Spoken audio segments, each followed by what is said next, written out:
मैं सुमित चौधरी का भी रुख करना चाहूंगी। सुमित, ऐसी कोई खबर आ रही है कि तेल अवीव में हिजबुल्लाह के लड़ाकों की मौजूदगी? अगर ऐसा है तो ये अपने आप में बहुत बड़ी खबर।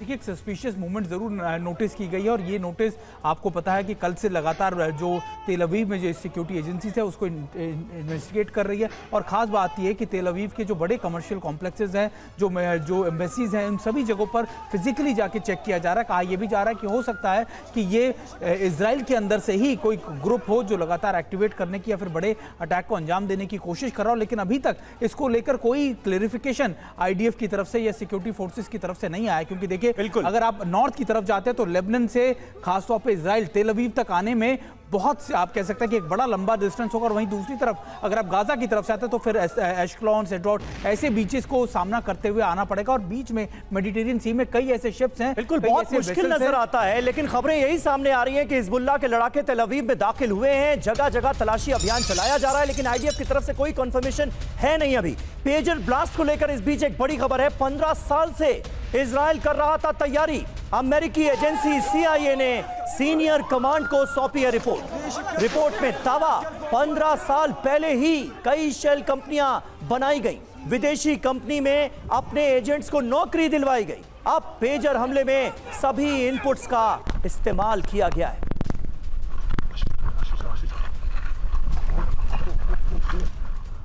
तो एक तरफ CIA की रिपोर्ट चौंकाने वाले खुलासे कर रही है, दूसरी ओर हंगरी की उस कंपनी पर तमाम तरह के सवाल उठ रहे हैं जिसने पेजर भिजवाए थे।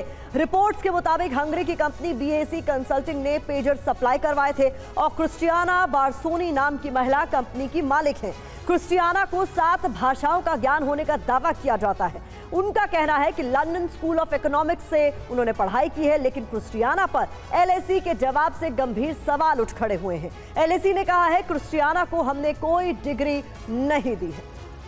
जी हाँ, तो कुल मिलाकर ये पूरा मामला जो है ये संदिग्ध नजर आता है। कई अहम सवाल खड़े होते हैं। लेकिन सुमित, ये जो आपने चौंकाने वाली खबर दी है, CIA इतने सालों पहले से तैयारी कर रहा था, यानी इस तरह का ऑपरेशन करने की नौबत आ सकती है, ये 13-14 साल पहले भांप लिया गया था। देखिए, ये तैयारियां मोसाद की थी, ये तैयारियां सिक्योरिटी एजेंसीज की थी इजराइल की। और मैं आपको बताऊं कि 96 में जब पहली बार उन्होंने हमास के एक बड़े कमांडर को, एक्सप्लोजिव कमांडर को न्यूट्रलाइज किया था मोबाइल फोन की मदद से, उसमें ब्लास्ट कर तब भी ये बात सामने आई थी कि देखिए कैसे इजराइल नई टेक्निक्स के अंदर इन्फिल्ट्रेट कर सकता है, इम्प्लांट कर सकता है। और उसके बाद भी इजराइल रुका नहीं। इजराइल ने ना सिर्फ ऐसी शेल कंपनीज बनाई जो दुनिया भर के तमाम देशों को टेक्नोलॉजी ट्रांसफर करती है, बल्कि ऐसी कई कंपनीज में अपने लोगों को, अपने ऑफिसर्स को एम्प्लॉय के तौर पर भी रखा। और उसी का फायदा, उसी आप कह सकते हैं विजन का या फिर उस बड़ी इंटेलिजेंस का फायदा अब इजराइल उठा रहा है। और अभी अगर आप देखें, इजराइल ने ऐसा नहीं है कि यही ऑपरेशन रुके। 2010 के आसपास ईरान के न्यूक्लियर प्रोग्राम्स में आप उनको पूरा हैक कर देने का की काबिलियत भी इजराइल के पास है। उसने उसके बाद लेबनान की बड़ी कम्युनिकेशन कंपनीज को 2013-14 के आसपास पूरी तरीके से हैक करके कई दिनों तक उसको पूरी तरीके से बर्बाद कर दिया था, फिर उसको हैक कर दिया था। तो निश्चित तौर पर इजराइल के पास ये एक बड़ा आप कह सकते हैं कि हथियार है या फिर एक बड़ी स्ट्रैटेजीज है जो इसका इस्तेमाल वो अपने दुश्मनों पर अक्सर करता है। लेकिन पेजर जैसी एक बड़ी आप कह सकते हैं पेजर या रेडियो कम्युनिकेशन डिवाइसेस के अंदर इस तरीके से ब्लास्ट करना एक नई तकनीक थी, एक नया आप कह सकते हैं कि एक नया एक्सपेरिमेंट था जो इजराइल ने एक बार फिर कर दिखाया। बिल्कुल, यानी आज की दुनिया भले ही इजराइल के इस कदम को चौंकाने वाला मान रही हो, लेकिन अगर इतिहास पर गौर किया जाए तो यह चौंकाने वाला है नहीं। आरोपों पर हंगरी की कंपनी की देखिए सफाई सामने आई है। कंपनी की मालिक क्रिस्टियाना बारसोनी का बयान, हम पेजर बनाते नहीं हैं, हमारी सिर्फ मध्यस्थ की भूमिका है, मीडिएटर की भूमिका है, ये कहा है क्रिस्टियाना ने। और इस बीच पेजर हमले पर हिजबुल्लाह का भी दावा सामने आया। हिजबुल्लाह लीडरशिप को नुकसान नहीं, बड़े नेताओं के पास पुराने पेजर थे, ये हिजबुल्लाह की ओर से साफ किया गया। नए पेजर और लोगों को भेजे गए थे जिनमें ब्लास्ट हुआ। और इजराइल को हिजबुल्लाह ने फिर धमकी दी है, इजराइल कुछ भी कर ले हमें रोक नहीं पाएगा, जब तक गाजा में हमले तब तक हमारी जंग जारी रहेगी, इजराइल के खिलाफ ये कहा है हिजबुल्लाह ने। तो क्या सबसे बड़ा सवाल इस वक्त यही है कि क्या ये जंग नहीं रुकने वाली है? इजरायली रक्षा मंत्री की ओर से जो बातें कही गई हैं उसके बाद इस तरह के कयास लगाए जा रहे हैं और उनकी तरफ से क्या कुछ कहा गया है ये डिटेल में आपके सामने रख देते हैं। इजरायली रक्षा मंत्री की तरफ से कहा गया युद्ध के नए चरण का आगाज हो चुका है, तो वहीं हिजबुल्लाह चीफ की तरफ से कहा गया है इजराइल ने सारी हदें पार कर दी हैं।